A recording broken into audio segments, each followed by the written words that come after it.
Hello दोस्तों, कैसे हैं आप सब। मैं हूं विकास शर्मा और आप देख रहे हैं मेरा यूट्यूब चैनल विकास ग्लोबल। तो आज हम जिस टॉपिक के बारे में बात करने जा रहे हैं वो है ऑयल रिग्स कि ऑयल रिग्स क्या होती हैं, इस पर काम कैसा होता है, ये फील्ड कैसा है, इसमें जाना सही रहेगा या नहीं रहेगा, या इसमें आपकी एक्सपेक्टेशंस कितनी पूरी हो सकती हैं, इसमें जॉब नेचर क्या रहता है और बेसिकली मोटा मोटी ओवरव्यू इस फील्ड के बारे में। तो चलिए शुरू करते हैं। तो दोस्तों, ऑयल रिग जो है वो एक मशीन का पूरा सेटअप है जो जमीन के अंदर से तेल निकालने का काम करती है। तो जमीन के अंदर से जो तेल निकलता है उसको हम कच्चा तेल बोलते हैं। बेसिकली इंग्लिश में बोलें उसको तो क्रूड ऑयल। वो क्रूड ऑयल होता है जो जमीन के अंदर से ऑयल रिग्स के थ्रू निकाला जाता है। अब वो जमीन के अंदर से हो या वो जो समुद्र के अंदर की जो जमीन है उसके अंदर से हो, जिसे हम ऑफशोर इंस्टॉलेशंस बोलते हैं। तो जो कच्चा तेल होता है उसी के अंदर से ही आपका जो वेरियस प्रोडक्ट्स हैं वो निकलते हैं, like petrol, diesel, kerosene, wax, gasoline और आपका एविएशन फ्यूल, एलपीजी।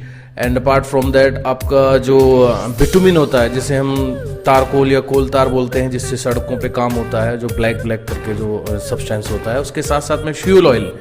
ये सारी चीज़ें हैं जो एक कच्चे तेल से निकलती हैं, वो बाद में रिफाइनिंग हो जाती हैं। तो दैट्स ए डिफरेंट थिंग।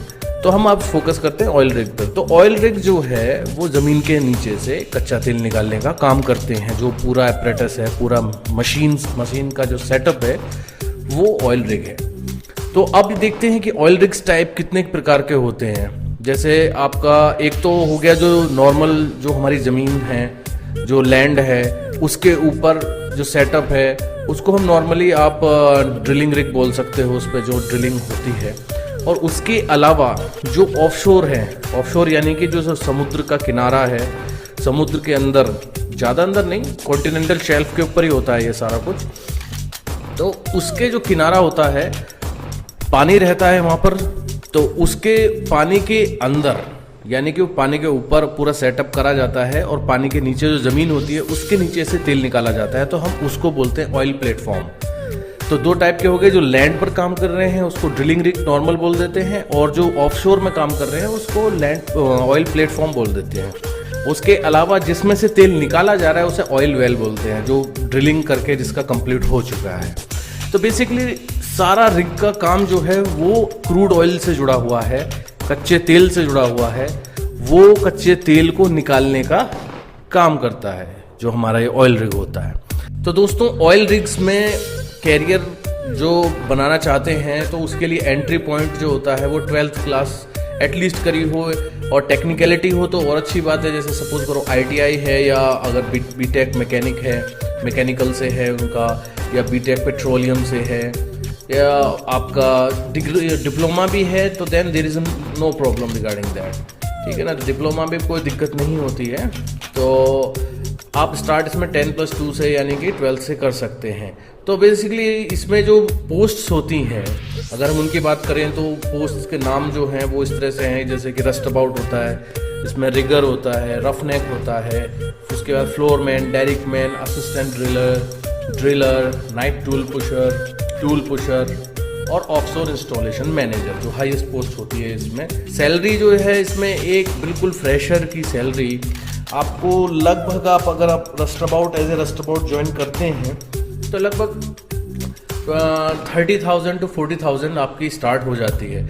और दोस्तों, सबसे अच्छी बात इसमें ऑयल रिग्स पर काम करने की बात, सबसे अच्छी बात ये होती है कि इसमें आपको ऑन ऑफ मिलता है। ऑन ऑफ का मतलब है, जैसे सपोज कीजिए कि आपकी जॉब चल रही है तो आपका रोटेशन बेसिस पे जॉब रहती है। क्योंकि देखो दोस्तों, इसमें जॉब थोड़ा मतलब टफ होता है, इतना इजी नहीं होता है कि अगर आप काम कर रहे हो तो वाकई में आपसे काम लिया जा रहा है।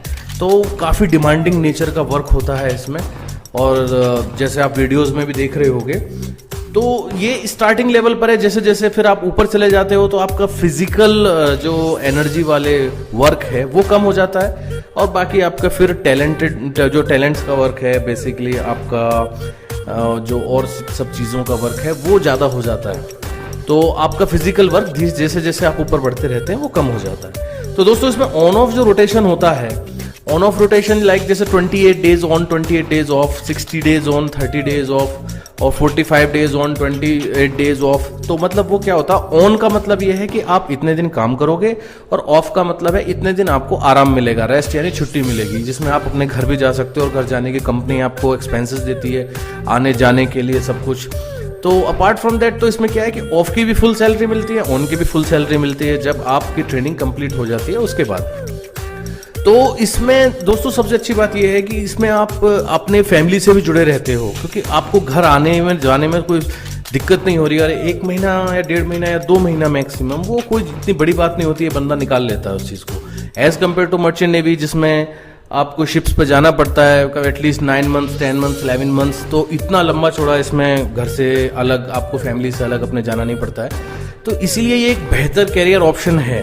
बेशक जॉब डिमांडिंग, इसमें जो जॉब का नेचर है वो काफ़ी डिमांडिंग है, लेकिन ये एक ऐसा आपका कैरियर बन जाएगा इसमें जिसमें आपके फैमिली के साथ में भी रहेंगे। और हाँ, इसमें आप स्टार्टिंग 30,000 40,000 से करते हैं, लेकिन बात करें अगर मैं टूल पुशर की बात करूं, जैसे मर्चेंट नेवी में कैप्टन होते हैं, तो अगर मैं टूल पुशर की बात करूं तो इसमें 15 lakhs to 20 lakhs तक उसकी सैलरी होती है। तो देन ये मत सोचना दोस्तों कि इसमें सैलरी बहुत कम है। इनफैक्ट इसकी सैलरीज जो हैं as compare to merchant navy वो हाई ही रहती हैं, इसमें सैलरी ज़्यादा रहती है। और रही बात ये कि किस पोस्ट में क्या सैलरी मिलेगी, तो दोस्तों मैं उसके लिए अपना दूसरा वीडियो लेकर आऊँगा। तो just wait and watch for that, and till then take care and bye bye. Thank you very much.